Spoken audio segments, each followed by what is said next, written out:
La leyenda de la mujer emparedada.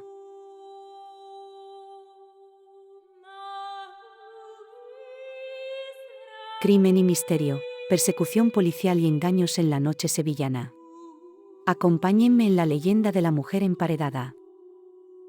Cierta noche de invierno del año de 1868, llamaron a la puerta de la casa número 4 de la calle Marqués de la Mina, próxima a la parroquia de San Lorenzo y donde vivía a la sazón Esteban Pérez, maestro albañil.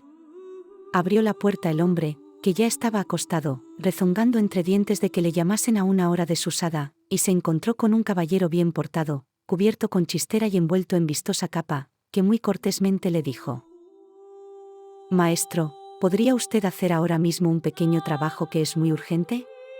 Calculó el maestro que se trataría de reparar algún bajante, cosa parecida que no admitiese demora, y así pensando que la molestia le reportaría la natural ganancia, respondió: «Siendo cosa urgente, no puedo negarme, aunque no es hora agradable para trabajar.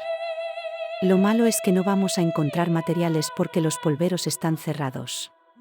No serán necesarios. Recoja usted sus herramientas, que es lo único que se precisa». Hízolo así el maestro albañil, y salieron. En la esquina de Santa Clara había un coche de caballos. El caballero invitó al albañil a subir en él, pero cuando lo hizo le advirtió: «Le pagaré muy bien su trabajo, pero una condición, y es la de que habrá usted de ir con los ojos vendados». Y como el maestro manifestase cierta repugnancia a ello, el caballero sacó de entre la capa un revólver y poniéndoselo en el pecho le dijo: «Puede usted elegir entre el oro y el plomo».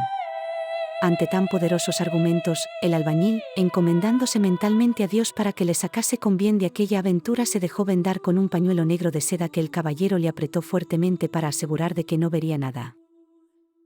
Y aún tomó la precaución de cerrar las cortinas del coche para que si le quedaba alguna rendija del pañuelo no pudiera ver en absoluto el camino por donde le llevaba.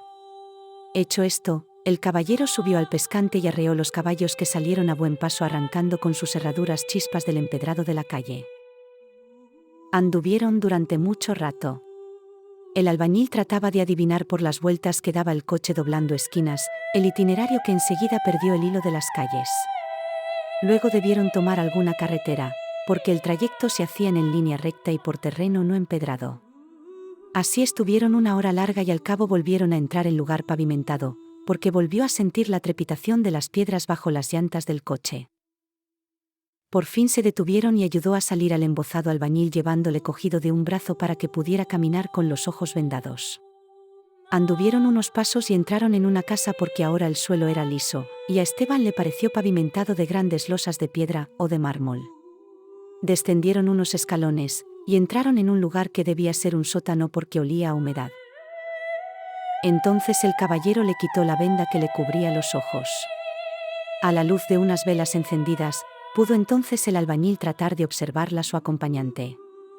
Como en la calle Marqués de la Mina no existía alumbrado y era una noche muy oscura, no se había percatado de que el caballero, a más de embozarse en la capa, llevaba un antifaz que le cubría el rostro. El descubrir estos detalles asustó al honrado Esteban Pérez, pero disimuló el miedo lo mejor que pudo. El caballero le condujo al extremo del sótano y entonces vio Esteban algo que todavía aumentó su terror. En una especie de pequeña habitación o alacena, había una mujer sentada en una silla, amarrada con cuerdas y amordazada. El caballero ordenó con voz dura e imperiosa al albañil: «Levante usted un tabique ante la puerta de esa alacena». Temblándole las manos, y doblándosele las piernas del pavor que le embargaba, el albañil comenzó su trabajo, con los materiales que, tal y como le había anunciado su acompañante, estaban allí amontonados en el suelo. No faltaban ni siquiera el agua para amasar la mezcla. Mientras hacía los preparativos observaba que la mujer le miraba con los ojos llenos de espantoso terror. Levantó el tabique, lo enfoscó y enlució con yeso, dejándolo tan perfecto que no se advertía que tras él había una habitación donde quedaba sepultada viva una criatura.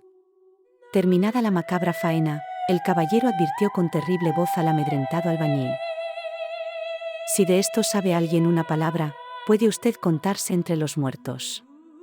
Seguidamente le entregó 5 monedas de oro que, aunque representaban una fortuna para el modesto albañil, no le produjeron el menor entusiasmo.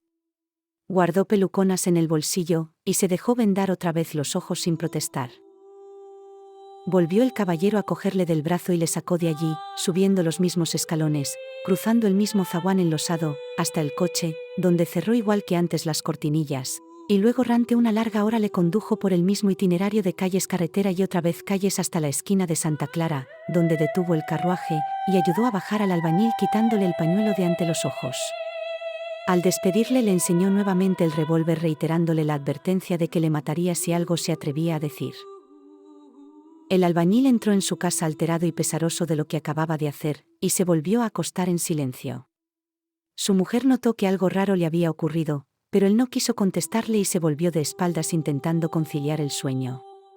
Sin embargo, pasado un rato y ante las insistentes preguntas de ella, Esteban no pudo seguir guardando silencio y le contó el terrible suceso que le había ocurrido.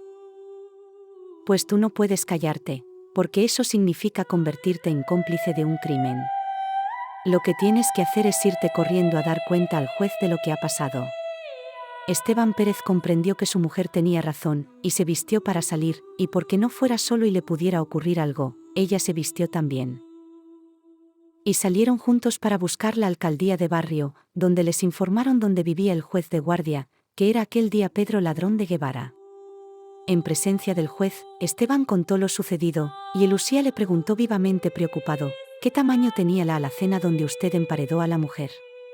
Pues como 3 varas de largo por 3 de ancho y unas 5 de altura. Entonces la mujer tendrá aire para respirar durante unas 4 horas. Tenemos que averiguar antes de que amanezca dónde está la casa, observó el juez. Y tomando diligentemente su sombrero de copa y embutiéndose en la levita añadió: Vamos ahora mismo a empezar las diligencias. En primer lugar, ¿usted no podría deducir por el camino que ha recorrido en el coche a dónde le han llevado? No, señoría, mucho lo intenté, pero me fue imposible seguir el hilo del trayecto. ¿No tiene usted ningún indicio, de algún ruido de molinos, presas, o algo que pudiera servirnos de indicación? No, oí nada. Calculo que hemos andado como 3 leguas, y ahora que Usía lo dice, me extraña que no hayamos pasado por ningún lugar donde se oyera el río, ni los molinos que hay en él. Entonces la cosa es difícil. Los pueblos que hay a distancia de 3 leguas tienen todos durante la noche funcionando sus molinos, y en Alcalá de Guadaira el ruido de las panaderías y el olor de pan no le hubiera pasado inadvertido. Otra pregunta, ¿tiene usted el mismo calzado que llevaba, o se ha cambiado usted de botas? No, señoría, llevo el mismo, y si lo dice por sí se me ha pegado barro en las suelas, ya me fijé en ese detalle. ¿No escuchó usted algunas campanas de algún convento que tocasen maitines o algún rezo nocturno? Podría ser que hubiera usted pasado por San Isidoro del Campo o por algún monasterio semejante. Ahora que me dice Usía esto, sí recuerdo un detalle. Mientras estábamos entrando en la casa, oí dar la 1 en un reloj de torre. Por cierto, que pensé si sería la 1 o si sería un cuarto, pero después, cuando estaba trabajando en levantar el tabique, oí dar el cuarto, lo que me aseguró de que la primera hora que escuché fue en efecto la 1. Bien, ya tenemos un indicio. Tendremos que empezar por buscar al relojero de la ciudad. Dispuso el juez que se fuera con el Esteban Pérez, y ambos fueron rápidamente hacia la calle Gallegos, donde vivía don Manuel Sánchez, relojero de la ciudad, y relojero del Palacio de los Duques de Montpensier. El juez explicó en breves palabras a don Manuel el asunto, pidiéndole su colaboración pericial. El relojero caviló unos momentos y después dijo: Relojes de torre que den los cuartos con una sola campanada, no hay ninguno en pueblos, que estén situados a 3 leguas de Sevilla los conozco muy bien y todos son relojes modernos de doble campanada en los cuartos y en las medias. Esto quiere decir que no le han llevado a usted a ningún pueblo, observó el juez dirigiéndose a Esteban. Durante el trayecto de carretera, ¿se fijó usted si daban las vueltas hacia los 2 lados, o siempre giraban hacia el mismo? Pues ahora que caigo, siempre girábamos a la derecha. 1 hora entera, y girando siempre a la derecha, no es camino a ningún sitio. Le han estado a usted dando vueltas por la ronda, alrededor de Sevilla, para desorientarle. La verdad es que podemos suponer que no le han sacado a usted de la ciudad, concluyó el juez. Pues es verdad, asistió Esteban Pérez. ¿Y cuáles relojes, de esas características de una campanada en los cuartos hay en Sevilla? Preguntó el juez a don Manuel. Hay muchos, pues los habremos de comprobar todos, don Manuel. Véngase con nosotros, para que los haga usted sonar, y pueda este hombre identificar por el oído cuál reloj fue el que escuchó hace un rato. Rápidamente, con la premura del tiempo que les quedaba para evitar que la mujer emparedada se asfixiase en su estrecha cárcel, don Manuel Sánchez, su hijo Sánchez Perllá y el oficial relojero don Eduardo Torner, a quien despertaron para que les ayudase. Fueron recorriendo una por una las torres de Sevilla donde había relojes públicos, despertando a los sacristanes para que le franqueasen el acceso, y adelantaban las manecillas para hacer sonar un cuarto, mientras abajo en la calle, el albañil se esforzaba en reconocer el sonido de las campanas. Así estuvieron en el ayuntamiento, en la universidad, en el Palacio de San Telmo, en la Casa de Correos, y en varias iglesias incluyendo la Santa Catedral. Ya estaban desalentados al repetirse una y otra vez las negativas del albañil, cuando en la plaza de San Lorenzo, Esteban Pérez al escuchar el reloj le dijo al juez con viva alegría: «No cabe duda. Ha sido el reloj de San Lorenzo». Y añadió: «Pero qué brutísimo soy.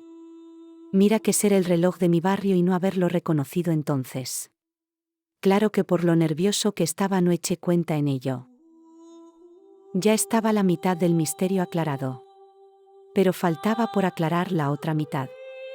¿Qué casa próxima a la iglesia de San Lorenzo sería la que buscaban? El juez requirió al alcalde del barrio, quien manifestó: «Casas que tengan sótano, cercanas a la iglesia no creo que haya más de dos. La una en la calle de Santa Clara, y la otra en la misma plaza de San Lorenzo». Se dirigieron a esta última, y el juez llamó a la puerta sin obtener respuesta. A los golpes salió una vecina de la casa próxima a la ventana, y dijo: «No se molesten en llamar, porque en esa casa no hay nadie. Hace un momento que el dueño ha salido en su coche de caballos con varias maletas. Se conoce que se iba de viaje». Mandó el juez a la vecina que bajase a la calle, y allí la interrogó sobre quién era el dueño de la casa en cuestión, inmediata a la iglesia de San Lorenzo, y la vecina le describió de suerte que Esteban Pérez pudo convenir en que era el mismo sujeto que le había sacado a deshoras de su casa. No cabía, pues, duda de que después de cometida su fechoría, el criminal se daba a la fuga. Mandó el juez al albañil que trajese una barra de hierro o una piqueta y que desterrajase la puerta, lo que hizo sin tardanza trayéndose de su casa, muy próxima, las herramientas necesarias. Entraron en la casa y en efecto había un sótano al que se bajaba por unos escalones desde el mismo zaguán. Violentaron también la puerta del sótano, entraron en él, y al fondo el albañil tanteó la pared y se la indicó al juez diciéndole: «Vea su señoría cómo todavía está húmeda la mezcla que puse hace 3 horas». Derribó Esteban el tabique y apareció ante los ojos del juez y de sus acompañantes la mujer emparedada, que todavía estaba viva aunque desmayada.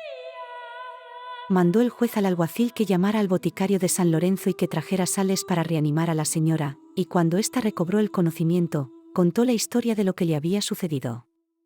Era hija del dueño de una de las confiterías que había en la Campana, y habiendo cumplido los 30 años se daba ya por solterona irremediable, cuando vino a Sevilla un caballero de edad madura muy rico, quien la pretendió, y como no tenían por qué esperar, se casaron en breve tiempo. El caballero venía de Cuba, y según le había contado, tenía en aquella colonia plantaciones de caña e ingenios de azúcar que le proporcionaban abundantes rentas. A poco de casarse, se manifestó el tan celoso que la tenía encerrada sin permitirle salir más que a misa, y eso acompañándola él. Nunca le consintió recibir ni hacer visitas, y cuando ella le hablaba de que quería ir a ver a su familia, que vivía tan cerca, se negaba a consentírselo, diciendo que puesto se había casado, no tenía más familia.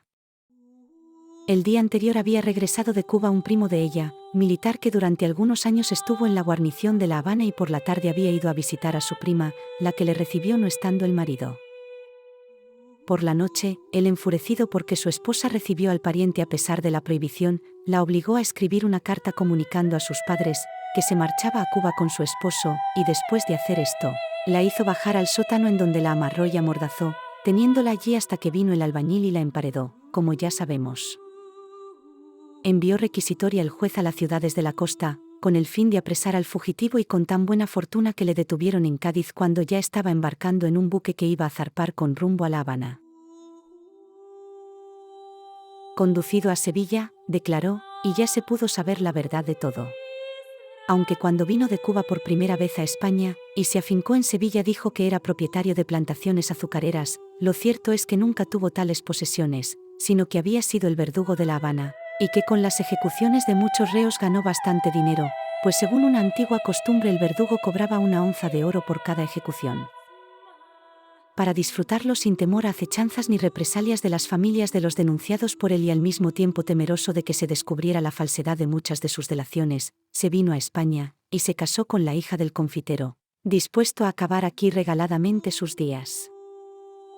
Pero, cuando el mismo día de la boda se enteró de que su mujer tenía un pariente muy allegado que estaba en Cuba, pensó que todo acabaría por descubrirse, por lo que fingiendo estar celoso, apartó a su mujer de toda convivencia con su familia, y más tarde, al saber que el pariente había sido repatriado y que había estado en su casa, pensó que todo estaba a punto de descubrirse, por lo que quiso deshacerse de su mujer, emparedándola, y no la mató por sus propias manos, porque en los últimos tiempos, recordando las ejecuciones que había realizado, tenía pesadillas y remordimientos y ya no se atrevía a matar a nadie.